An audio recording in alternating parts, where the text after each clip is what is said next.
Nosso terceiro encontro,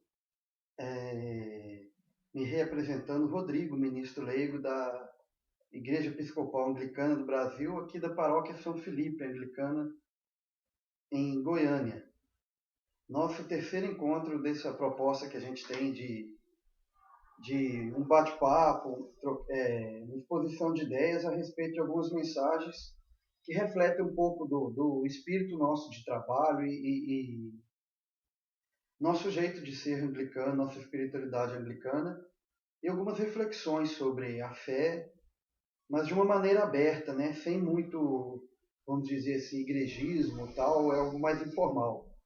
Nosso terceiro encontro aqui, então, que hoje, numa ocasião especial, que é o Domingo de Ramos. Eu pulei um domingo, mas vai ser esse mesmo, não dá para ter aquela sequência frequente, né? Nossa vida moderna.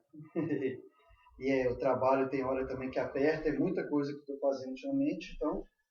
Mas de forma intercalada é bom que quem gosta de não enjoa tanto de mim dá tempo de digerir um pouco as coisas dos nossos reflexões, né?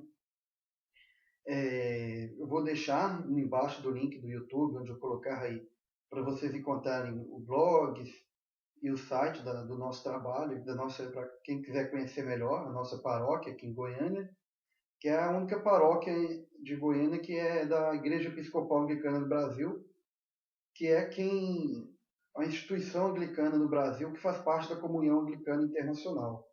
No anglicanismo, cada província, né, em cada país é autônoma, mas elas se congregam numa comunhão internacional. E esta semana foi teve a entronização do arcebispo, que é o principal instrumento e símbolo, o epicentro dessa comunhão, que apesar de não ser alguém que tem autoridade sobre cada província, não pode chegar no Brasil e mandar, mas é quem representa, fala em nome do anglicanismo no mundo, quem convoca as reuniões mundiais, abreviando esse modo de falar, faz pronunciamentos, é uma referência de todas as províncias nacionais. Sem abusar da paciência de vocês, a gente então hoje vou passar uma mensagem, refletir sobre o espírito dessa comemoração que nós fazemos hoje do Domingo de Ramos. Estou aqui com a minha boa e velha cervejinha, né, de sempre, que deixa o papo fluir bem. Hoje estou variando uma cerveja espanhola, assim, muito boa, que eu gostei demais, assim, fiquei muito fã dessa, que eu descobri tem pouco tempo. Estava até cantando para ela há pouco aqui. Te amo, espanhola. E o que tem a ver hoje essa questão de Domingo de Ramos? Hoje em dia, todos esses termos, essas coisas de igreja, a gente tem que falar com cuidado, porque assusta, né? Já foi-se o tempo em que era natural, é engraçado, um paradoxo, natural na cultura, mas nesse sentido de ser próprio da cultura, a pessoa já está totalmente por dentro e participando desses ritos, não é mais. Nós vamos falar hoje sobre o período que antecede a principal comemoração cristã, que é a Páscoa. O Domingo de Ramos é a preparação para a Páscoa, inclusive nos acontecimentos em que narram a vida de Jesus. Vocês conhecem uma música do Raul Seixas muito bacana, Messias Indeciso? O Raul, de forma muito inteligente, trabalha nela alguma questão sobre o sentimento que ele tem sobre a figura de Jesus, um sentimento de muita paixão e também algo que você percebe que brota do fundo do coração dele, assim, desde os conflitos e a referência que ele tem sobre a figura de Jesus e a leitura que ele tem sobre ela. É uma música muito provocativa.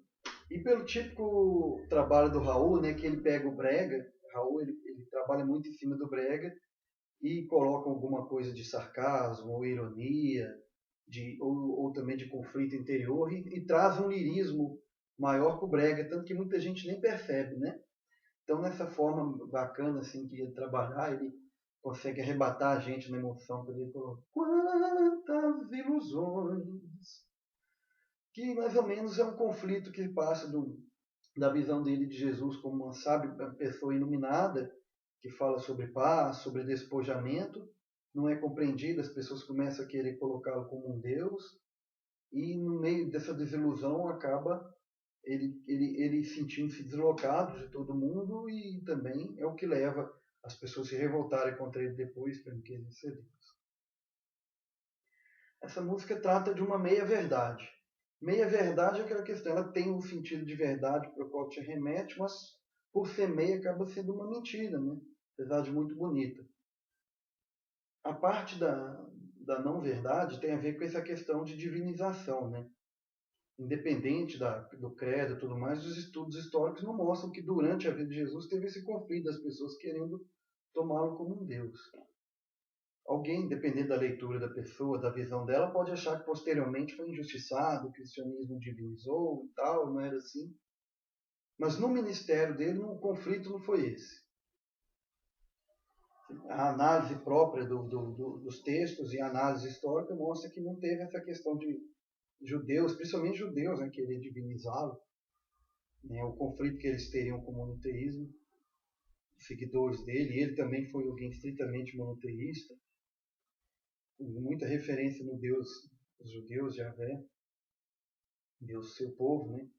Mas a parte da verdade nós vamos falar hoje aqui que tem a ver com o conflito também que se passava de interpretação sobre a figura de Jesus nos evangelhos. Não deixou de ter isso também, e essa má interpretação não deixou de ter implicações sobre seguidores dele, sobre o destino de Jesus nesse ponto, e ele também nesse sentido teve conflito com os seus. O Evangelho de Marcos é o que melhor retrata isso. Todo momento ele se esquivando, ele pedindo para se guardar segredo, ele evitando, ele se revelava e se escondia ao mesmo tempo, querendo dizer que o que ele estava propondo sobre si, o que ele estava apresentando sobre si, ia além do que as pessoas estavam pensando, só que também não era muito na direção. E ele trabalhou em cima dos discípulos, com muitos conflitos que eles viveram entre si, para chegar nessa compreensão. E o texto que nós vamos ver hoje é o texto próprio para liturgia, para comemoração, para rememorização de Ramos. É muito importante, é emblemático para a gente refletir sobre a natureza de como, no que Jesus estava se propondo, naquilo tudo que ele estava fazendo. Não foi à toa que eu trouxe aí para abrir essa provocação dessa música do Raul.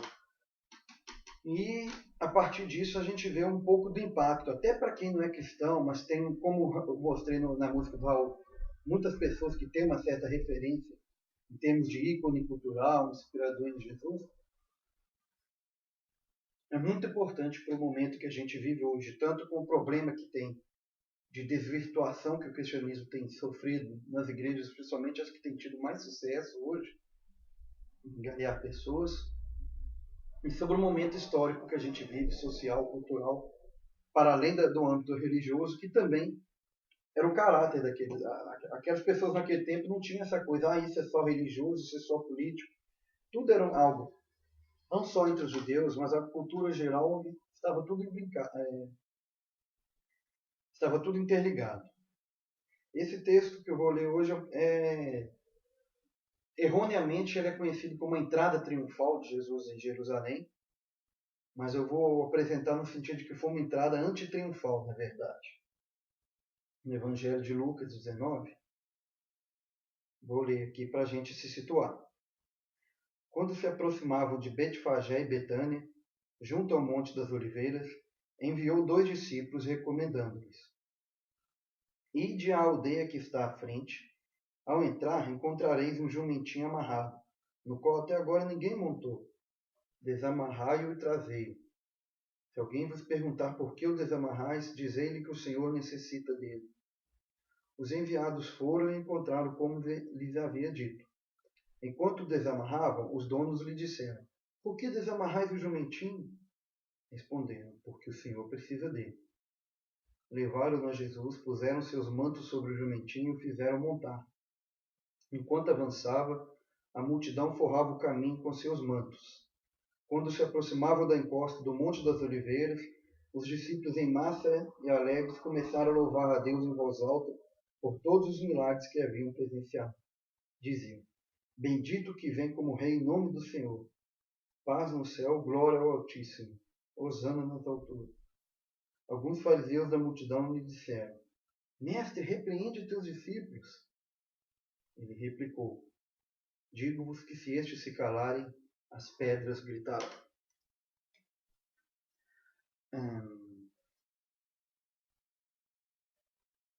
Nós estamos aqui no começo de um período maior de comemoração entre o povo judeu da época, que é a comemoração da Páscoa, a passagem, que eles traziam à tona, rememoravam o ato que, na sua cultura, na sua tradição, significou a fundação da sua identidade como povo, que é a libertação, a fuga do Egito.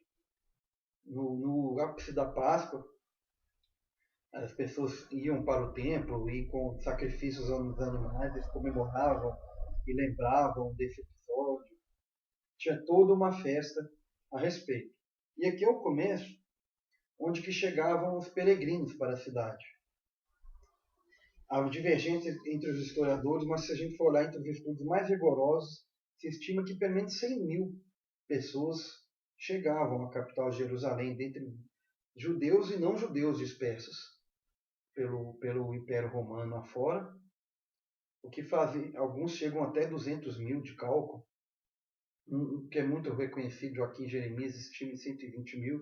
Seja como for, a população ali de Jerusalém, no mínimo, quadruplicava nessa época. Imagina, a cidade quadruplicar a população.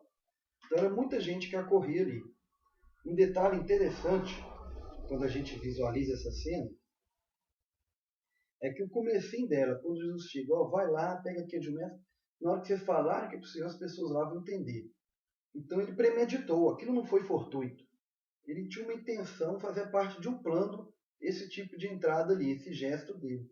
Era uma lição, era algo de forte valor simbólico que ele queria passar. E foi combinado com o dono do jumento.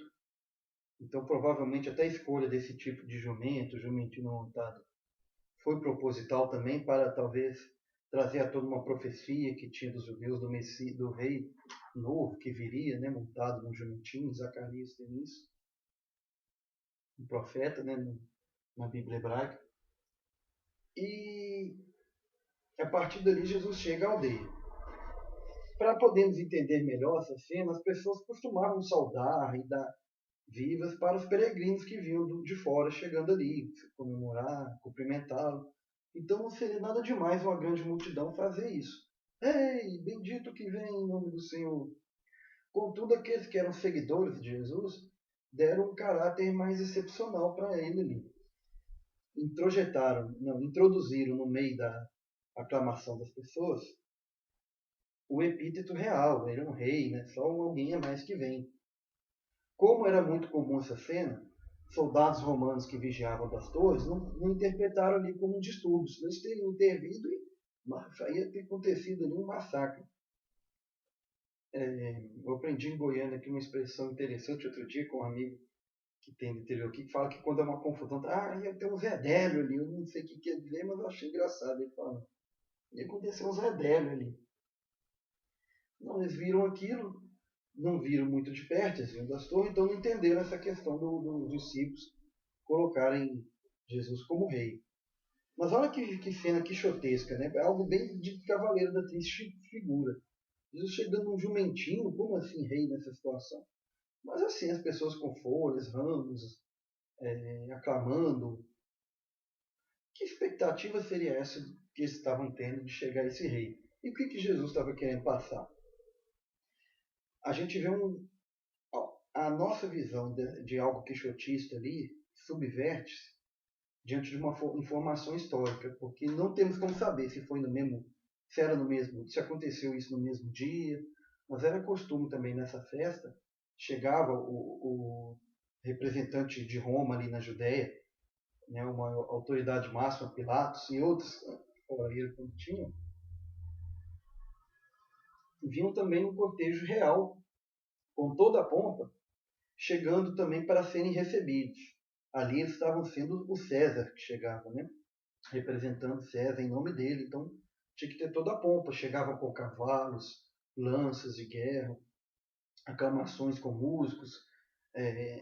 estandartes, pessoas que iam adiante, saudando. Então foi uma certa provocação aí. Se a gente for pensar se Jesus tinha algo deliberado e queria remontar as expectativas que haviam nas profecias, ele fez um jogo interessante contra o Império, sabe, quando todo mundo sabia o contraste gritante que havia entre ele chegar ali nesse julgamento e o imperador com os cavaleiros e a carruagem. O imperador não, desculpa, né? O protetor de Roma ali. O representante do império, do poder vigente.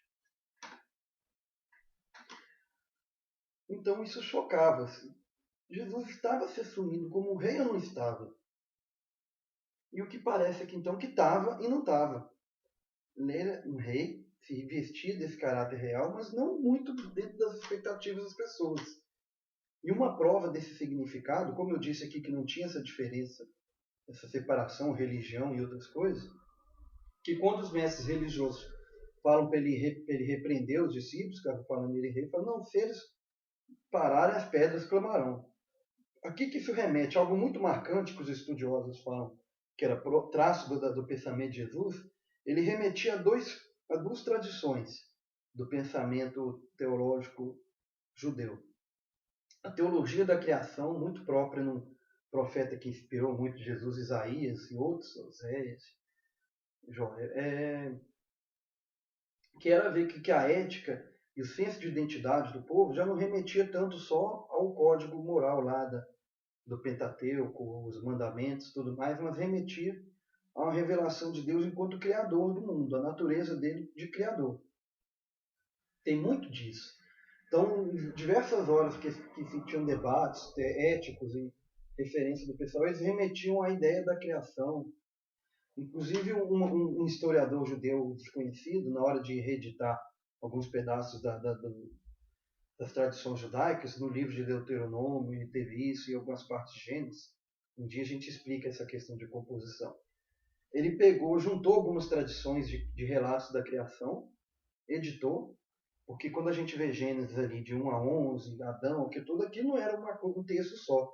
Na verdade, são várias tradições de períodos muito distantes que foram recortadas. Inclusive, há duas narrativas da criação do ser humano. Uma que ele foi criado dentro dos 7 dias e outra que não tem nada a ver com 7 dias, que do barro. Algo simbólico, né?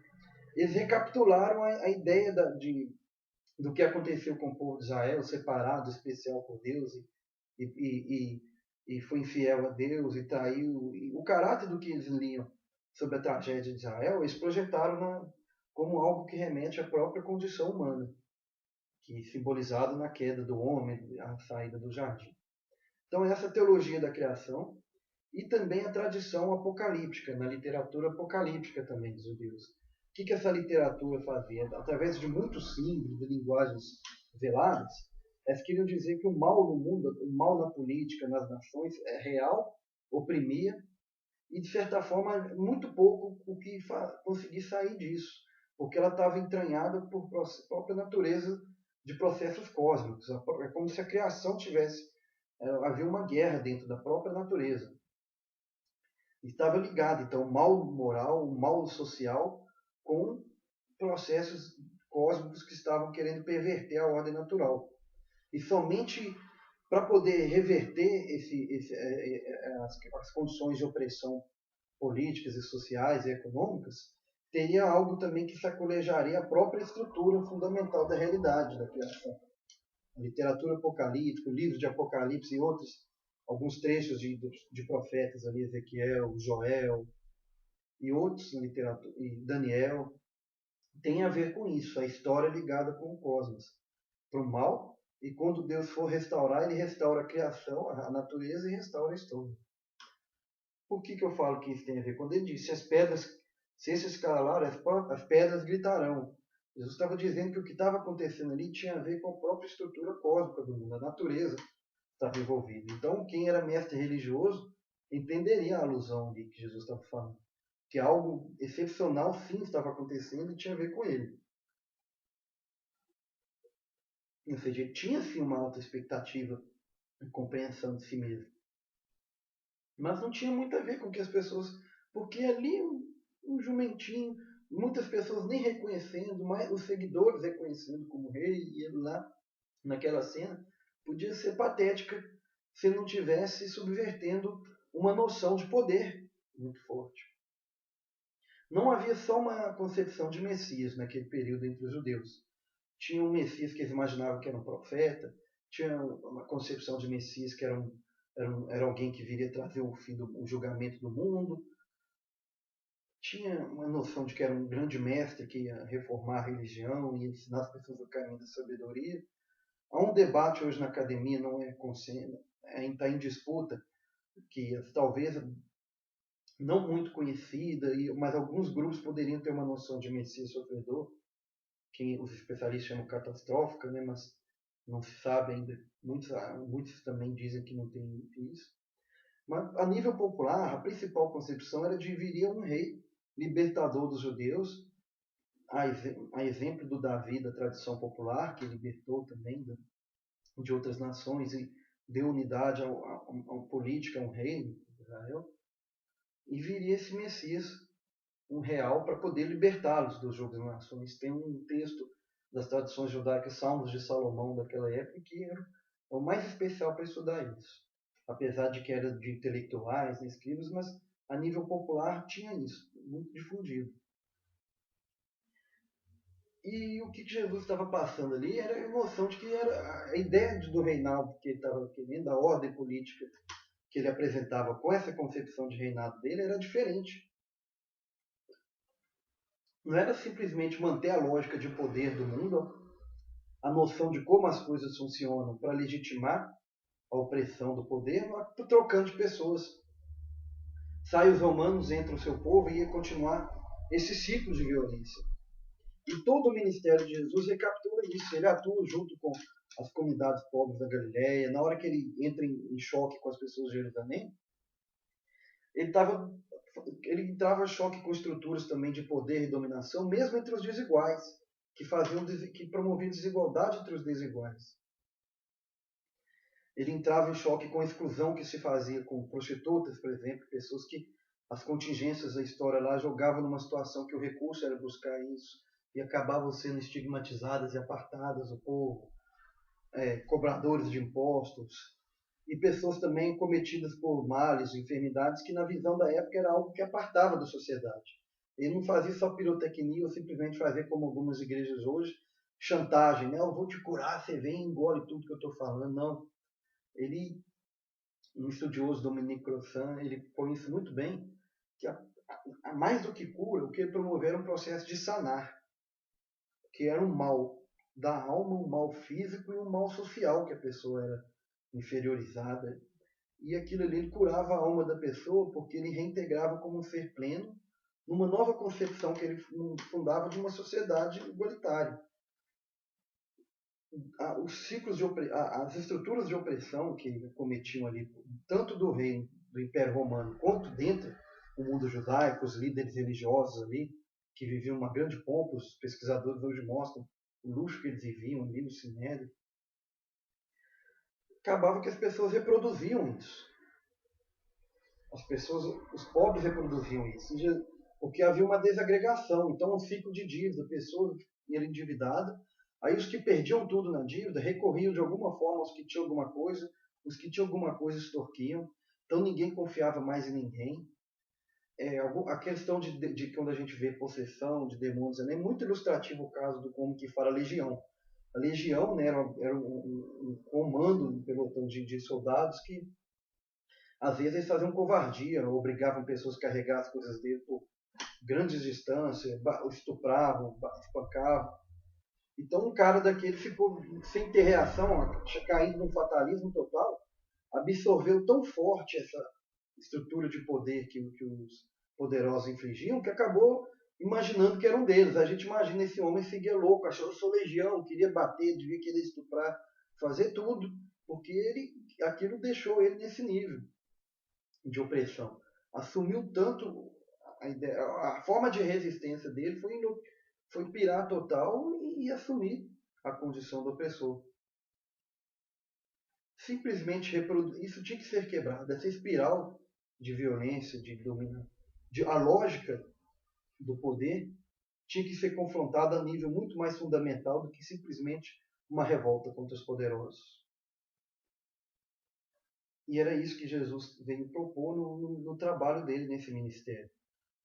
Diante da desagregação, da anomia, da falta de chão, da areia movediça que o chão cultural, social, a estabilidade do espiritual das pessoas ali chegaram, né, com a exploração econômica e política do império e a insegurança total quanto aos mecanismos de vida, de vivência, o nível que se chegou disso, Jesus ele trabalhou de várias formas, em diversas controvérsias e ensinamentos, para renovar os laços de comunitários, o sentimento de pertencimento, as próprias imagens que ele fazia do reino como um banquete, o acolhimento, o reconhecimento mútuo entre as pessoas, o que o antropólogo chama a comensalidade, o rito, o gozo de comer e as pessoas reconhecerem, nas parábolas que ele contava, na ideia do arrependimento, do perdão ao próximo, do amor ao próximo, não era algo assim individualista, ou místico, ou zen, amor ao próximo, era muito concreto e era um desafio, era uma revolução social, que é diferente da política, que é a tomada de poder. E para poder trazer um pouco isso, há uma pensadora, uma das mais importantes do século XX, infelizmente muito desconhecida. Muito mais do que a pensadora, foi um ser humano excepcional. A Simone Weil. Simone Weil. Uma francesa que nasceu em 1909, foi uma aluna, uma intelectual destacada do seu tempo, já precoce. Estudou com a Simone de Beauvoir, que era filósofa, a grande filósofa, né, existencialista, socialista. E, inclusive, na época, né, que ela era da sala da Simone de Beauvoir, Simone de Beauvoir era a primeira da turma, disparado. E ela formou, em vez de seguir a carreira acadêmica que se descortinava como promissora para ela, foi viver entre pobres, entre miseráveis, viveu entre operários da época de fábricas, assim, operários em condições mais exploradas, participou, se engajou nas raízes dos maiores turbilhões do tempo que ela atravessou, do intermédio entre as guerras, entre os sofredores. Participou da resistência francesa, participou na guerra espanhola contra Franco, do lado dos resistentes lá contra Franco, o general Franco que acabou ganhando, né, impondo o conservadorismo de direita fascista lá em Espanha. Se desiludiu, como muitos ali de esquerda, com o que estava acontecendo na cortina de ferro, o comunismo, viu que aquilo era uma reprodução, uma dupla face do fascismo. Apesar de sempre ter sido uma pessoa, tinha pode dizer, de esquerda pelas posições e tudo mais, não, ela não desiludiu e virou uma cínica, né? E umas reflexões que ela produziu foi justamente isso, ela viu o quanto que a lógica da opressão dos opressores, dos donos do poder, acabava sendo incorporada por aqueles explorados. E aquilo foi um choque muito grande para ela, entre os trabalhadores que agiam um com o outro também com rudeza, com exploração, passando a perna, pessoas na França, lá na Espanha também, na guerra lá, que acabavam sendo tão cruéis contra as forças de Franco, anarquistas, socialistas lá que faziam barbaridades, atrocidades, se perdia até de vista o que queria, e aquilo desiludiria qualquer um, faria qualquer um desistir desse idealismo dela. Mas antes disso, ela refletiu sobre o que estava acontecendo, ela trabalhou um conceito que ela chamou de força, que é esse espírito, esse mecanismo que atua na história humana de favorecer a opressão, que ele cria um discurso para se legitimar de que a subjugação e a opressão e a exploração das pessoas é necessária para fazer o mundo evoluir, a vida vicejar, a economia progredir, a imaginação e a inteligência inovar. Legitima-se através disso. E acaba fazendo também com que as pessoas, os explorados, absorvam esse mesmo espírito da dominação. E ela diz que essa força impera, cria a ideia de legitimar a hierarquia, a aristocracia no mundo. Para poder dar ordem, estabilidade, precisa ter isso. E acaba que, ao invés disso, não cria desagregação e alienação nas pessoas. Ela saiu da ideia de um essencialismo, de idealizar os oprimidos e tudo mais, mas continuou do lado deles, porque o que ela queria pôr em xeque era a estrutura, a lógica de domínio que legitimava a opressão. O pensamento dela de paz não era aquele pacifismo fácil, de bom de falar, mas depende de nós, que esse mundo tem jeito. Isso ela nunca se concedeu com isso. Nunca achou que essa seria a solução para os conflitos, mas subverter a ideia da força. A gente vê essa ideia muito presente em diversos conflitos nas geopolíticas sociais, quando as pessoas tendem a se alinhar com um lado que ela acha que é mais forte. Não, aquele lado é necessário, ele tem que dominar, oprimir mesmo, porque, olha só, ele consegue fazer um tanto de coisa. Olha, tanta coisa legal que você dá ali, de cultura, de tecnologia. Então é isso, você defender aqueles outros, você está a favor do atraso. É o discurso dos poderosos, é a força. E Simônia apostou no poder da fraqueza, na vitória moral contra a vitória dessa força. Isso tá muito, essa coisa é muito ilustrada, muitos escritores trabalharam isso. Machado de Assis tem um lance muito genial no Memórias Póstumas de Brás Cubas, de um escravo que ele tinha, que ele narrava que ele humilhava, montava em cima dele, fazia ele ser cavalo. E quando esse menino foi liberto, ele viu que ele adquiriu um escravo, comprou na liberdade, adquiriu um escravo e era mais cruel ainda, repassava tudo aquilo que ele sofreu em cima desse escravo. E é quando muitas pessoas também que um dia mudam de lado também. O Paulo Freire trabalhou e falou muito disso, nosso educador, grande pedagogo, a dialética, né? Os oprimidos assumem a ideia do opressor. Então, se essa força não for contestada, é impossível haver esperança contra essa opressão. A Simone escreve aqui, vou ler um trecho que ela fala. A principal peça literária que ela ataca isso, ela analisa o livro de Ilíada do Homero, e ela mostra como os deuses ali do Olimpo representam uma metáfora, um símbolo para essas forças do poder. As forças que eles controlavam o destino dos mortais e tal, para direcionar em cima disso, da subjugação, de que é isso que devia predominar. Né? E ela escreve esse texto, né? Interessante, uma análise estética e filosófica sobre a Ilíada, que chama Ilíada, o Poema da Força. E é um trecho que ela coloca aqui.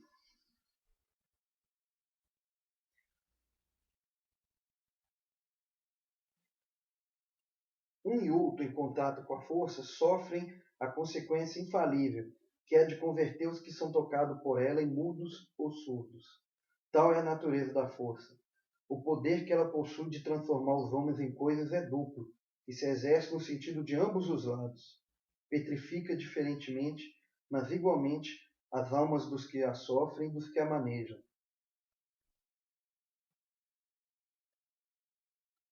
Esta propriedade atinge o mais alto grau no meio das armas a partir do momento em que uma batalha se caminha para uma decisão. As batalhas não são decididas entre os homens que calculam, trabalham, tomam a resolução e executam, mas entre homens despojados dessas faculdades, transformados, caídos nas alas, ou da matéria inerte que é só passividade, ou das forças cegas que são apenas impulso. Este é o último segredo da guerra e a Ilíada o exprime em suas comparações, nas quais os guerreiros aparecem como símbolos, seja do incêndio, da inundação, do vento, dos animais ferozes, de qualquer causa cega de desastre, seja dos animais medrosos, das árvores e da água, da areia, de tudo que é movido pela violência das forças exteriores. E é assim também. Às vezes parece, por isso que Simone acabou se aproximando da religião cristã. Ela nunca fez uma adesão formal, mas ela acabou tendo uma grande admiração pelo Novo Testamento e por Jesus, que ela enxerga na essência da mensagem cristã a subversão da força também. Foi o escape que ela teve de não cair no fatalismo e continuou seu trabalho até morrer, debilitada por doença e em solidariedade com soldados que estavam sofrendo a Segunda Guerra. Ela passou voluntariamente fome, recusou-se a comer em protesto.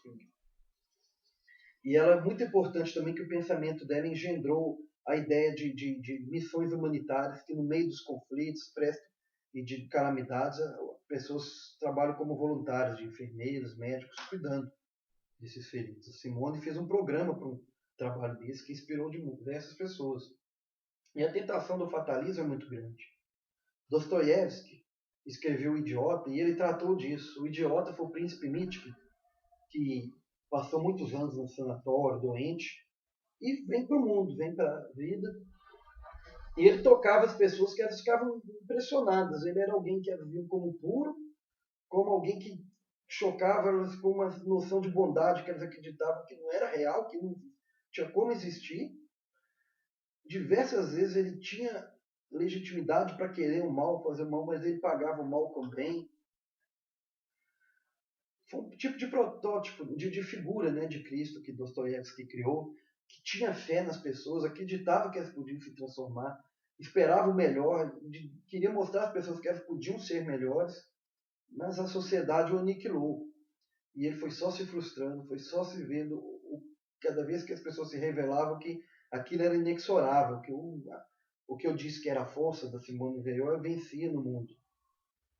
E do choque que ele aconteceu, uma pessoa que ele quis ajudar acabou sendo morta, Natasha, Filipov, e só tragédia acontecendo em torno dele, ele se refugiou novamente na loucura e voltou para o internato, ficando lá louco. Foi a visão de que Dostoiévski disse que no mundo não cabe bondade. Nos Trabalhadores do Mar também, a figura do Giliard, né, que o Victor Hugo falou, tratou alguém que foi para uma ilha enfrentar as forças cegas do cosmos, e foi muito apocalíptica, né? Para poder buscar um motor lá que era muito importante para a comunidade, para uma pessoa que em troca ele ia casar com a filha dele, não deu certo. E se mostra ele também, no final ele desiste, mostra que ele não tinha lugar naquele mundo também. Ele era alguém que era zombado, humilhado a todo tempo na comunidade que ele vivia. Então, se não tiver um horizonte da história para fazer as pessoas terem uma motivação de acreditar que elas têm como se unir e poder fazer algo a despeito da história de Zenão, do rosto sangrento, não tem como. E essa é o que Jesus trabalhava, a mensagem que ele apresentava para as pessoas sobre o que era o reino de Deus. Quando ele fazia um ato daqueles de sanar, que eu citei Croissant aqui, quando ele pregava, quando ele trazia perdão, ele voltava para as pessoas que estavam totalmente a par de Deus, ele apresentava um horizonte e dizia, não, o que Deus está fazendo e ele vai consumar, é para isso que eu vim, é para dar um horizonte aberto entre, me desculpe esse anacronismo, vou pegar a ideia da Simone aqui que eu falei, a força domina hoje. O próprio apóstolo Paulo compreendeu isso na frente quando ele disse sobre Deus, falando que o meu poder se aperfeiçoou na fraqueza, né? Como Deus falando para ele. Jesus dizia isso também, que era uma outra lógica que ia vigorar no mundo. As pessoas não precisavam ceder para isso agora. Por isso que ele diz que veio para dar vida abundante. E é diferente do que acontece hoje. Igrejas hoje, infelizmente no mundo, igrejas cristãs, se incorporaram à religião do Império Romano, à religião dos imperadores, que é a religião da força. Muitas igrejas estão falando aí que quer trazer Brasil para Jesus, não, elas estão chamando o demônio de Jesus. Aquilo que elas chamam de Jesus é um demônio, porque as pessoas vendem a alma para ele. Estão passando por problemas, eles jogam uma pressão psicológica incrível, pensando tudo quanto é problema que alguém pode passar, psicológico, solidão, o que for, tristeza, dívida, e a pessoa em troca, eles escravizam a mente dela e eles querem esse Brasil para dominar. Eles querem essa ideia de falando para Jesus, mas para impor a força, a religião da força, a religião que as pessoas acabam sentindo depois inferiores, porque elas legitimam a ordem do mundo, a ideia do mundo de quem que é melhor, de quem que é bem sucedido, de quem vale mais, do que tem que dominar, da fatalidade do mundo ser como é, que tudo vai virar mercadoria mesmo. Elas não contestam, elas não representam nenhum perigo, elas acham que são contra a cultura, nada. A ideia é simplesmente É pregar contra gay e uma coisa aqui acolá e dar o dízimo e elas acham que isso não é.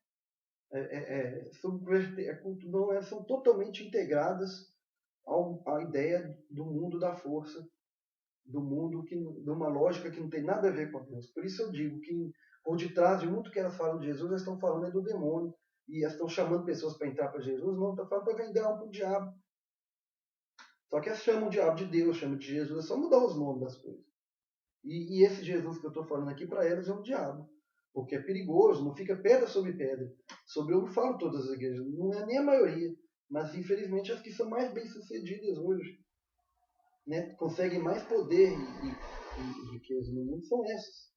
É a do status quo. Não é esse Jesus aqui. E provavelmente ela estaria muito mais próxima a esses que condenaram ele à cruz e entregaram para o Império Romano, os líderes ali religiosos. A moral, a ideia de religião delas é a mesma. Não é um absurdo que esse Messias delas fosse crucificado. É um grande absurdo também para a época essa ideia. Mas foi essa ideia que foi revolucionária naquele mundo, que fez mulheres aderirem em massa ao cristianismo, escravos. E muita gente zomba dizendo que o cristianismo é a religião dos escravos. Pois é, porque neles os escravos não se viam mais como escravos. E não valiam menos que ninguém. Os ricos não valiam mais. É uma ideia muito subversiva que infelizmente acabou que de tanto ser massacrada as pessoas aceitaram um pacto com o Império de paz e assimilaram o discurso do Império na religião cristã. Também, né? Ninguém aguenta sofrer tanto. Mas esse horizonte que Jesus deu de renovar os laços, das pessoas partilharem, das acreditarem que é um outro mundo possível, ainda é válido hoje até para quem quer pegar o cristianismo no sentido cultural. Porque sem, mesmo expresso em outros termos não religiosos, mas sem esse horizonte aqui, não há esperança para o mundo. Não é simplesmente tirar quem está no poder, ou mudar um sistema e reproduzir o império da força. E é muito difícil seguir isso, porque vai tocar no nosso orgulho, vai tocar nas nossas aspirações que o mundo legitima-se assim, dizendo que um dia, se a gente se esforçar, nós vamos estar no topo e vamos usufruir da força. E o que Jesus mostra aqui é o contrário. Que quando Deus consumar a história, ele vai inverter a lógica de dominação do mundo de ponta cabeça. E ele traz isso para nós montado nesse jumentinho. Espero que tenha sido útil. Novamente foi um tempo muito longo, porque é muita coisa para se falar, mas eu agradeço demais a paciência de vocês. E quem gostou, um brinde. E até a próxima.